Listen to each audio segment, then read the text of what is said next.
Welcome back to Becoming Limitless. Today on Becoming Limitless, we are exploring a topic that affects every family but is often overlooked: sleep in children.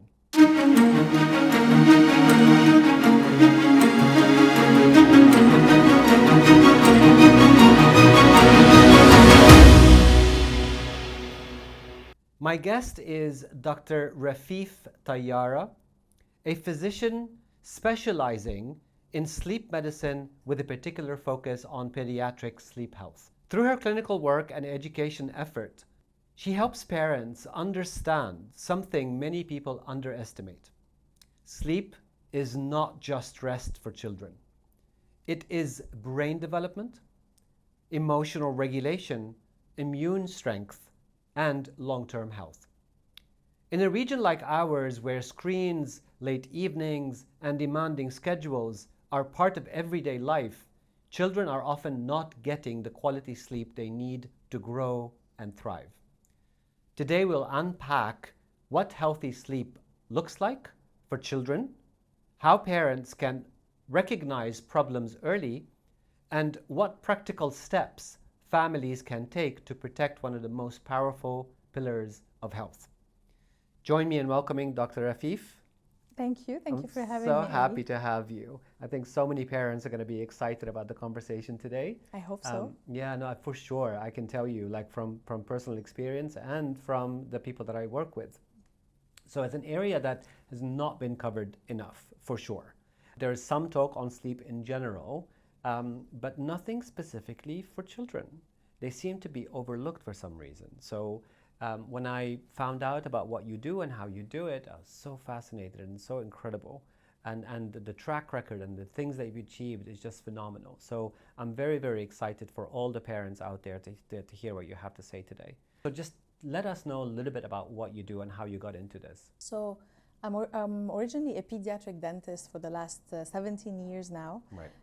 I started treating children in North America and Montreal specifically. And then, life took me to Abu Dhabi in 2008. And at that point, I was seeing a lot of kids every day at the practice in the UAE. And I saw that there was a lot of relapse of early childhood cavities in kids. Mm-hmm. And then no matter what the parent would do, they would brush well, they would eat well. There was always this relapse of cavities coming back after every 3 months, every 6 months. Mm-hmm. So that was my very first window of discovery with sleep mm-hmm. and mouth breathing, because I discovered that when my pediatric patients or when my children on my chair were getting cavities that keeps coming back, mm-hmm. I discovered that the main reason behind that was that they were mouth breathing. Because when you sleep at night, right. You have this balance between your microbiome and your saliva. Right. And when the saliva is down, right, the bad bacteria or the bad bugs, what we call mm-hmm. them to kids, they win the battle.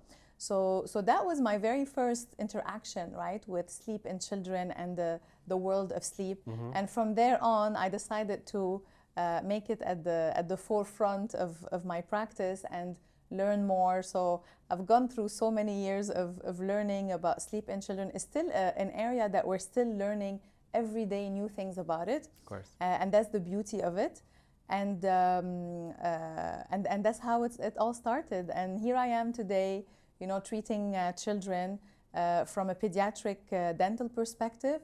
But also what we do is we basically fix their faces. We correct the growth of the jaws of the face through managing their sleep. That's amazing. And it's fascinating that cavity was the indicator for you to kind of see where the two relationships come from. That's amazing. So from a physiological perspective, why is sleep so critical? So for children, obviously. Yeah, and then the sleep, physiologically speaking, is more than just getting rest for a child, right? It's a physiological, biological process where your brain gets to develop. So in those hours when a child is sleeping, this is where their brain is developing. This is where they're storing all the data that they learn through the day. This is where they are getting their emotions regulated. This is where the growth hormone also in their body gets released. And this is where their immunity gets established. So it's a topic that parents don't have a lot of awareness about, that they don't know that this is something that they need to protect, just like they're protecting school. When it comes to, when we say children, for example, some parents tell me, my children are resilient, they will, it's okay if they sleep at midnight, if they get a few hours here, if they stay late on that night. Resilience in kids is a little bit overrated, because resilience means that the body is compensating, that you're compensating somehow. And when you're compensating for a child, it's actually a missed potential of growth. So the development is taking another detour, and that means that we are missing having your child at his best potential of growth. And we take it for granted, right? Because we say, like, I sleep like a child, or I sleep like a baby. True. Considering that babies and children sleep really well. But it's not always the case, right? And I think more recently with, the technology, them being on their iPads and phones, especially in the evening, exposure to blue light and things like that, they must be compromising their sleep. Do you see that at all? I see that a lot, especially in our region here. Rules and routine go out of the window, especially on summer vacations, on school breaks, but also Ramadan the lifestyle, also the lifestyle of Dubai, right? There are so many snacking. There are no meals that are proper and defined. So this really puts the child in out of a routine system or out of a strict system, and this is where usually health problems happen, right? So you have a rise of childhood obesity, you have a rise of cardiovascular diseases, and you also have a big disturbances in sleeps. I was going to ask you about what are the biggest consequences of sort of poor quality sleep, because it's not just about the number of hours for kids, even though kids need, I assume, more hours of sleep than adults. Is that correct? 100%. 100%. Do you know what the average is for a child? So the average is 10 to 12 hours. Oh, wow. Yes. I don't think most people know that. It goes less, right? The need, or the biological need, the more, the more you grow in age. But for toddlers, preschoolers, and schoolers, you really need between 10 and 12 hours. Oh, wow. Yes, but it's not just about the quantity. It's also about the quality. Right. And what I see every day in my practice is that some kids, they sleep 10 hours, but then what they report to me is that they wake up tired. Yes. And this is one of the first signs that when a child tells you, I wake up tired even after 10 hours of sleep, this is a red flag in a parent's brain that I need to investigate, I need to do something, I need to get the sleep of my child assessed. So when that happens, what are the most common issues that you come across that cause poor quality sleep in kids? So typically when a child wakes up tired, it means that they are mouth breathing, snoring, or they have some sort of a collapse in their airway. You can see typically a child that comes like this in the clinic, they would have dark circles under the eyes. They would have a tired face. Usually you see the external angles of the eyes a bit slanted. You would see what we call it an adenoid's face. An adenoid's face is a face where you see the face is elongated. Drooping almost. Drooping, exactly. And you can watch them when you observe them walking in the clinic or with their friends or during the day or watching TV. If they're watching TV, they would watch TV with their mouth open. If they're doing homework or playing, the tongue will be a little bit at a low posture. So all those signs give me already an idea about how they will be sleeping. And we know today that the way you breathe shapes how your face looks. Right. It gives you narrow jaws. You would have crooked teeth. So crooked teeth is one of the biggest signs of a poor sleep. Someone who mouth breathes. Exactly. Yes. Yeah, and this is where the investigation starts. Another sign, so it's also important to know for parents listening, is that not every poor quality of sleep ends up in a child that looks tired. Because some children who have a poor quality of sleep, they reflect that during the daytime by hyperactivity, by emotions that are not very well regulated, by tantrums, lack of focus maybe. Exactly, by a short attention span at school. So even teachers, for example, they report that your child cannot sit still. So a child cannot sit still might be a child who is not sleeping well. Therefore, he cannot manage his emotions or his tantrums during the day. And again, to emphasize, not sleeping well is not the length, it's the quality of sleep. Exactly.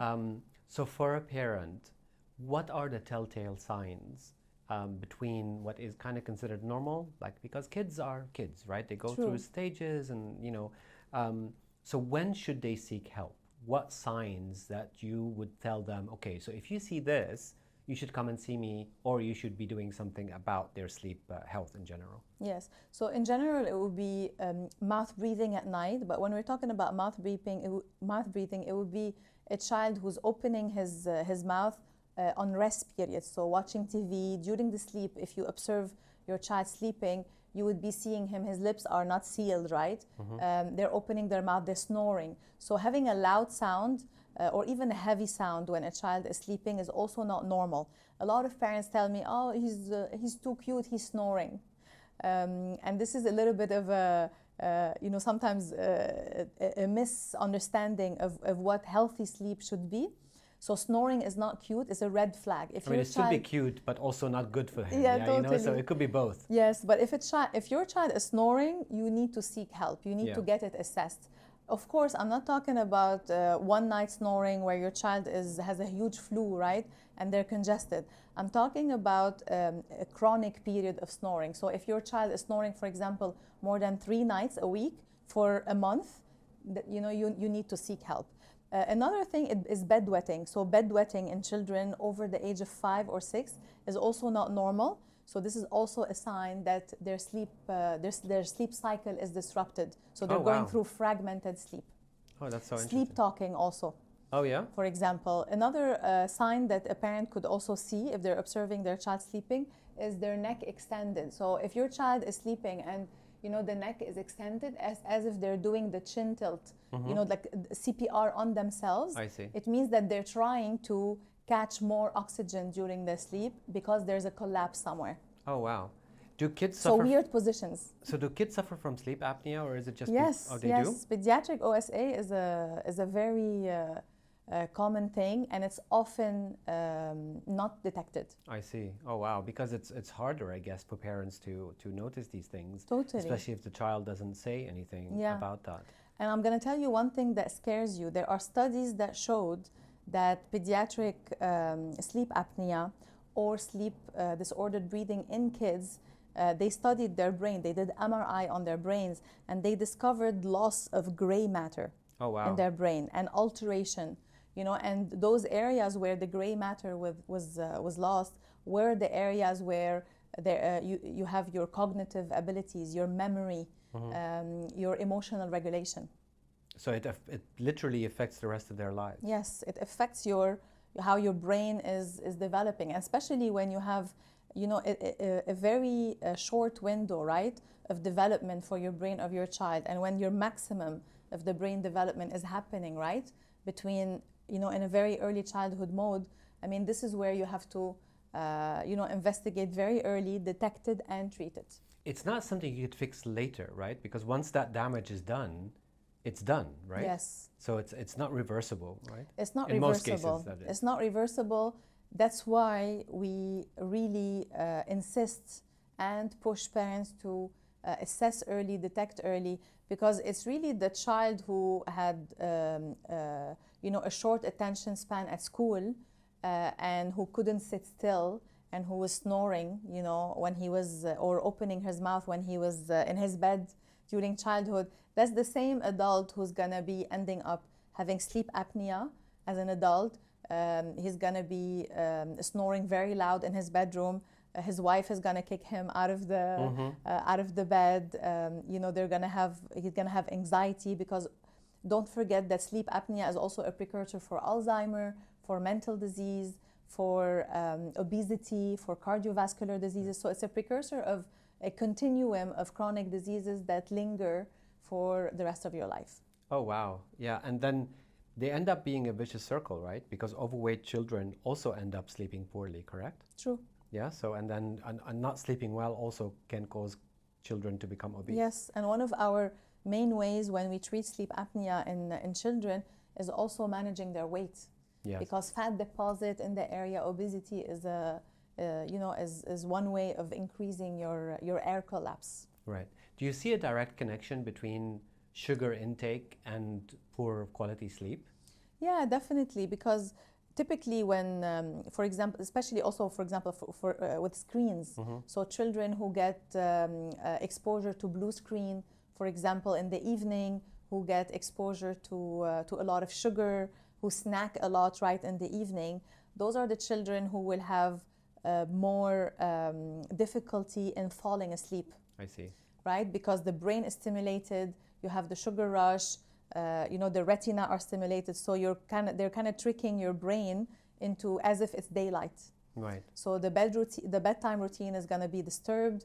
They're going to have more difficulty into falling asleep, and the whole sleep cycle is going to fall apart. Because the circadian rhythm for kids is even more important. It's important for everyone. Exactly. But for kids it's particularly important. Is that correct? Yes, because all the development happens during the night. Right, yeah. So for everything, including brain and everything, as you said earlier. Two things here. One, is there an ideal environment that a parent can set for a child so they can help them have a good night's sleep? If they don't have any of the major issues that you're talking about, is there a way to optimize the sleep area so the kids can have a good night's sleep? Definitely. So usually my trips go around three things. So we have what I call it is the behavioral tip, which is having a calm bedtime routine, right? Making your environment a bit darker, reducing the light in the bedrooms, having a calm house. The second thing would be reducing everything that is environments, so screens, right? Being away, distancing the screen time from bedtime by 1 or 2 hours helps a lot. Mealtime also, distancing it helps a lot. And we talk about also bedroom hygiene, right? Or sleep hygiene, which is temperature, right? Having the right temperature for your child's bedroom, right. Having the right humidity, moisture, mold. We have a lot of bedrooms that because of mold, I've seen kids not breathing well, not sleeping well. So those are all environmental factors that we should keep in check. Another trend that I see also with parents is stuffing your child's bedroom with toys, right? With soft toys, because those catch a lot of dust. Yes. And because they catch a lot of dust, what happens is that the child's nose is stuffed, yes. and it causes airway obstruction in a certain matter. So it's very important to also raise awareness in parents' sleep hygiene, that they should have a minimalistic layout of their child's bedroom. And the third tip, which is the most important, is the breathing, right? So making sure that your child is sleeping with his lips closed, and by that I mean sometimes it means that you have to clean the nose of your child. Usually what we advise is saline syringes to clean, and this is what we call the nasal toilet. Right. So that's super important for a child, to allow the child to breathe well from their nose and not use their mouth to sleep. There are quite a few devices that now does that automatically, yes. Right? The bath, or it's called, or something. There are so many, but my favorite is those little syringes where you put saline water and then you put them in one nostril from one side and you get so much coming from the other. Oh, right, I find them the more effective, especially in little kids, and also the less harmful, but they're not too aggressive. I see. And is there a trick for parents to use with kids? Because I'm sure kids are not going to be happy about having saline in their nose, right? You would be surprised. Really? I do it with my toddler. So my third is 2.5, yeah. And I do it every day with her, and she loves it. Oh, wow. But I feel the trick is to be consistent and to educate them on the way, telling them that this is good for your nose, this is good for your breathing, and they get it because they see the effect. That was my next question. Should there be communication between a parent and their child to kind of educate them about the importance of sleep? Why is it important, so they can understand why the parent is being concerned or paying attention to that particular aspect. Do you give advice also from that perspective? And if you do, can you give them advice now about what sort of conversation they should be having with their kids when it comes to the importance of sleep? I mean, I think educating your child in whatever aspect in life is always good then, because this will get them motivated, right, to do it. And this will, as a parent, it will make me step back a little bit, once they go through those stages. So just like, for example, we educate our kids about food, about healthy food, what to eat, what not to eat, and also the why, right, of the why are we eating that food and not, why are we eating fresh food and not processed food, right? So it's pretty much the same concept. So when we talk with kids, and especially because we have like a portion of our practice does, for example, tongue re-education or myofunctional exercises, or we're training, what I say to my parents, we're taking the tongue to the gym. Oh, right? I see. Wow. So that's super important. And by doing that in front of the child and telling them the why of things. So why I'm asking you to train your tongue to go on your palate, for you to breathe better from your nose. And by telling him the why, that this is gonna make you less getting sick. This is gonna grow your jaws in a more healthy way. This is not gonna this is gonna avoid you having crooked teeth. By telling him the why of things, I mean, the child gets motivated and understand the importance. And when you see a child coming back to me after a few months, and he actually got, for the first time in his life, restful sleep. They're not snoring anymore. They're waking up energetic. They're getting higher scores, at their school. This motivates them. So it gives them, it shows them the impact of what they're doing right from what they're doing wrong. So it's like, for any parenting journey, basically, it's one of those things that you have to include in a conversation. I mean, we have conversations with our kids about all sorts of things, but I doubt there are many parents out there that have conversations with sleep that are constructive.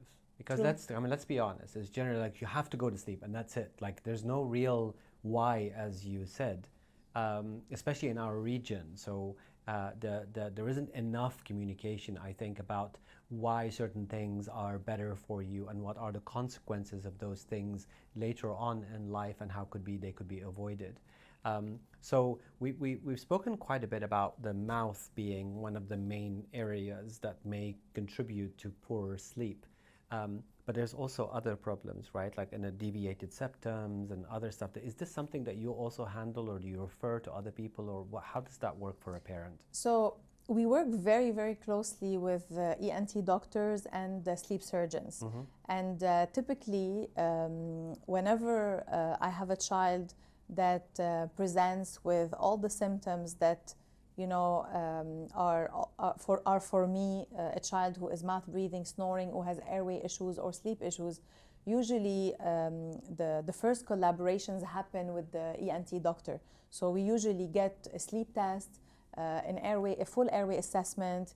The children usually go through the exam of their tonsils, adenoids, ears, and airway. And usually we would not put a plan for that child before ruling out anything else. But it's a very important thing that you're actually asking on, is because the area, the area of the nose, the ears, the mouth, they are all connected. Yeah. So whatever happens in one of those areas would reflect on on the other piece of the puzzle. Right. That's why when you treat children, I always say we have to treat all the pieces of the puzzle together in order to get to a positive outcome. Right. So it's not just about fixing their sleep, but it's also about checking the ears. Is there any fluid in the ears? Do they have enlarged tonsils? And also getting to the root cause, because sometimes enlarged tonsils or adenoids have a root cause in allergy. So we have to go and investigate, and sometimes we end up, having a child who actually, at the root cause of his problem, have allergies, so dust allergies or seasonal allergy, or and mold, as you said, or mold. And when you get to that root cause and solve it, everything, falls back in the right place again. That's amazing, I think, for any parent to hear, to understand that there are all these different things just an awareness. It's not about obsession, right? Yes. It's not about kind of, let me check right now if there's everything. It's not about that. It's about just paying attention, just like you do with every other aspect of your child's life. There is that part that happens at night that you need to kind of pay a little bit of attention to also, to see what the environment is doing. Yes. And by extension, even though we're focusing on the sleep right now in this conversation, is that when you breathe through your mouth, I'm sure you've seen it also with all of your little patients, small patients, that it affects the rest of their health. Because when you breathe through your mouth, you're affecting the rest of your microbiome, and we know that the teeth are related to almost all of our biology. And then when the microbiome is affected, then stomach issues, and then health, immunity, so many other things come to play. That's why a lot of symptoms also that we get in kids is constipation. Yeah. So because of their mouth breathing, their snoring, their sleep, the disturbance of their sleep quality, we get gut issues in kids. So a lot of moms, when we treat this, she tells me the constipation is, disappeared. It's gone, yeah. And it's so important to understand the link between gut health, sleep health, and oral health. And this is still a bit shadowed. Yes. I think there's a little bit more sort of light on that now, as the conversations about health and health span and longevity and all of that in adults. But unfortunately, there isn't enough happening or conversations around when do you start. There isn't a too young an age to start on health span. Yeah. Because the stuff that you do with a baby is something that's going to affect you later on in life. Yes. And it starts with the parent, right? Totally. And when you look at the guidelines, for example, for oral health, the guidelines are check your child's mouth or your child's oral health with a pediatric dentist when they get their first tooth. Wow. Or around their first tooth, right? And usually this is in the first few months of life. But what I always insist or say is that I want even the pregnant woman, before she's if she's planning for pregnancy or she's pregnant, to come and do her counseling. Right. Because we even know now that if a pregnant woman has poor oral health or has gum disease, she has a high risk of a miscarriage, or she can get a baby with a small weight. So this is how much it's important to take care of your oral health. Yeah, and I see it quite a few with my clients, with the high heavy metal poisoning and other situations as a result directly of some interventions that they've done for their teeth that affected the rest of their biology. True. And this is why I work with people like yourself and other biological dentists also to address some of these situations that can affect the rest of the biology. So it's super important, I think, for people to understand the relationship of that gateway to the rest of our health. It's literally a gateway. The food goes in through all of our nutrition, the water, everything. And then obviously breathing through the nose has so many other valuable, the warmth, the cleaning, the moisturizing the air and all of that, which helps in many other aspects, as well as regulating your nervous system. So True. Even for kids, right? True. The other thing that, I don't know if this is true or not, but correct me if I'm wrong, I think as parents ourselves, what we do, kids follow, right? True. So if we are not focusing on our sleep hygiene, if we are eating sugar late at night, if we are on our screens later at night, if we don't care about what our bedroom looks like or the environment that we sleep in, if we don't care about the dust, the mold, and all of that, I think kids follow that. Yes. So I think part of what you do also is kind of educate the parents on their own sleep, because True. They learn either directly or indirectly, correct? True. And the funny thing is, typically when I treat the children, or when I detect those things, or when a child comes, for example, with dark circles on the eyes, snoring, hyperactivity, things like this, it often rings a bell in the parent's brain, and then I often hear, well, I'm like that. That's actually me. You're talking about me, not my child. Yeah. And we actually end up treating the parent. Yeah. Because the parent have gone through their entire life with snoring happens, maybe with a sleep apnea, and it was never detected. It was just gone by the window. Yeah. And now that I'm talking about it and I'm kind of showing them the links between things, now they're like triggered, and I often get parents who go and get treated. Of course, it's very hard to get treated at the end of the spectrum. Right. But seeing what it did to your life and seeing your child going through the same things at the beginning of their life makes you want to treat them more. And we also normalized a little bit, like in our modern society, especially I feel in Dubai, we normalize like not getting enough sleep. Like, oh, I just got 4 hours of sleep and I woke up and I have energy and I'm gonna go on my date, as if it's like you're a hero by doing that. So I think it's very important to be a role model also at home, right, for your child. Get to sleep early, normalize sleeping early, normalize not going out, every night to party. Mm-hmm. And those things are also important because you show your child, what is the right thing to do. Poor sleep is not a brag. Yes. That's for sure, right? It's the opposite. We're seeing a shift, but you're absolutely correct. So it's part of the culture, it's part of the social pressures that we have in the region. So it doesn't always help. So you need to actively be kind of conscious about the sort of message that you're passing on to your kids, because they look up to us most of the time, right? So it's really important for that to take place, I think, for us to realize that our own actions, our own routines, kids want to copy. Yeah. And as you said, it's incredible how many adults don't know that they have sleep issues. And we don't find out unless I'm working with someone, we find out much later on that they have issues. Yes. And then one of the main things that I find sleep issues with is when people live a sedentary lifestyle, when they don't move enough. And I think it's the same in kids, right?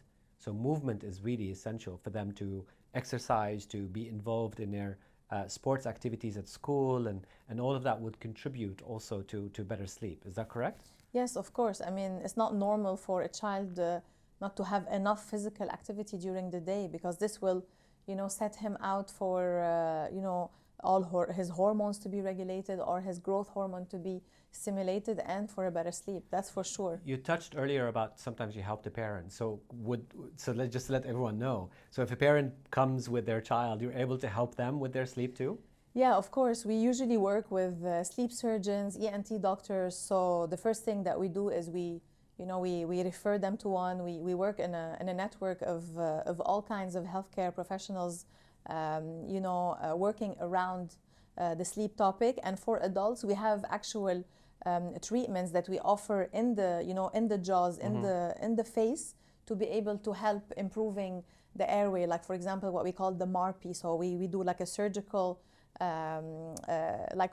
expansion of the upper jaw. That's an invasive thing? Yes, it's not an invasive thing. It's a very small surgery. Okay. That happens. It's an expansion. So this is also what we do for kids. For example, what we do is we do a maxillary expansion. So when you have narrow jaws, because the roof of the mouth is the floor of the nose. Right. So by expanding the roof of the mouth, or the upper jaw, what you achieve is less nasal resistance.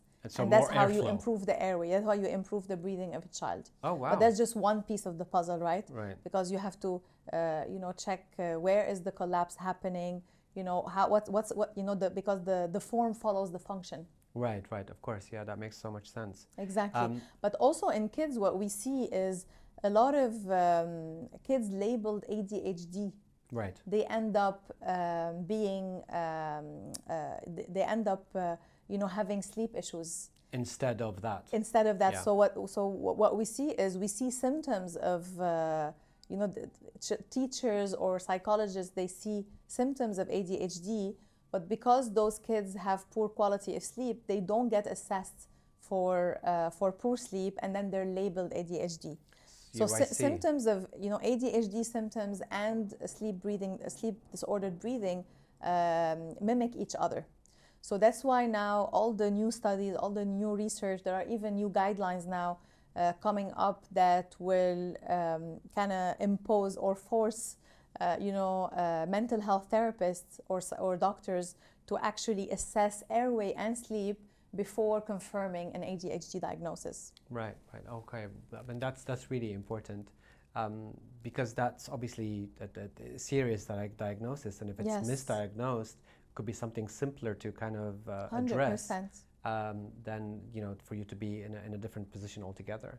That's very interesting, and I hope that parents find that very useful and they're able to check that. Is there a particular test that you do for kids to understand if they have like sleep apnea or any issues like that, or do they need to come to the clinic for you to realize that? Do you do it at home? How as a parent, what would I do? Very good question. So usually we start with an assessment, right? We start with a clinical assessment because nothing is better than actually doing a clinical exam. Right. But on top of that clinical exam, we have x-rays, and the x-rays usually show certain collapses in your airway. But on top of that, children go through a sleep test. Okay. So a sleep test is a medical sleep test that either children do it at the hospital or, and now what we're doing in a more practical way, it's a home sleep test. Okay. So a home sleep test is usually done at home, and it's a small device that with a ring that the child takes it home, and it's supervised by his parent, and it's usually very easy. And then that test result comes back to the ENT doctor and myself, and then we analyze it and we build our plan on that basis. Exactly. And is this something available also for adults? Yes, of course. So there are some home tests that people can do. Yeah. Okay. Sleep tests, home sleep tests can be done for adults and for kids. So and they're very reliable. Approach? Yes, similar approach. They are reliable. That was my next question. Yeah. Yeah, of course. But when it comes to airway and sleep disorder breathing in kids, like I said, it's a puzzle. So we have to build it on our clinical exam. I need to see if it's just an airway collapse or it's also something that I can fix in the structure of their jaws. That's why fixing the structure of their jaws, expanding the jaws, and making sure that the bite is functional, plus the airway is the only thing that guarantees the stability long term of of the solution. And also, as you said earlier, the home environment, are they under emotional stress? Yes. Is there something happening in the family that is causing them to be stressed and not sleeping well? So all these different things, right? You consider all of that. So you're very thorough in everything when it comes to your patients, to kind of look at everything around them, right? For example, grinding at night. Sorry, for children. Yeah. So grinding at night is often perceived as just a source of stress. Right. Of course, it can be that the child is going through something stressful in his environment at home or at school. But often, when grinding a teeth for a child is chronic at home, it's often a sign that your brain is going on fight or flight mode at night. Right. And this is where comes the importance of assessing the airway. So they suffer from cortisol spikes, obviously, right? Yes. So this is what's happening in kids also. Exactly. Which then has inflammatory causes. It could do all sorts of damage also to the biology, right? In general. And going back to basics, what do you think about going back to basics? So yes, right. So they came to you. You did your magic. They're doing great. I don't know what you feel about, for example, nighttime story time, or these, having that parent touch just before bed instead of just go to your room type situation. Do these contribute to a better night's sleep? Maybe less disruption. Maybe for kids that occasionally have nightmares, would that sort of old school, if you like, approach to nighttime routine. Are you a believer of that? Of course. I mean, first of all, I'm a parent. I'm a parent of 3. I'm a mom of 3. Yeah. And I still think there's nothing more important than making your child safe, right, before his bedtime. I mean, whether it's a breathing problem or an environment problem or screen time, there's nothing more that's going to make your child feel safe and relaxed and calm down his nervous system like your physical presence next to him. A warm touch, cuddles, hugs, kisses. I mean, nothing beats that. right? Yeah. So a calming moment between, a bonding time between you and your child for half an hour or a few minutes before sleep, I mean, you could win anything with that. For both, right? right? Yes. For both, because exactly. it releases oxytocin. There's nothing better than human touch. Totally. I was a single mom for 10 years, and I used to work a lot.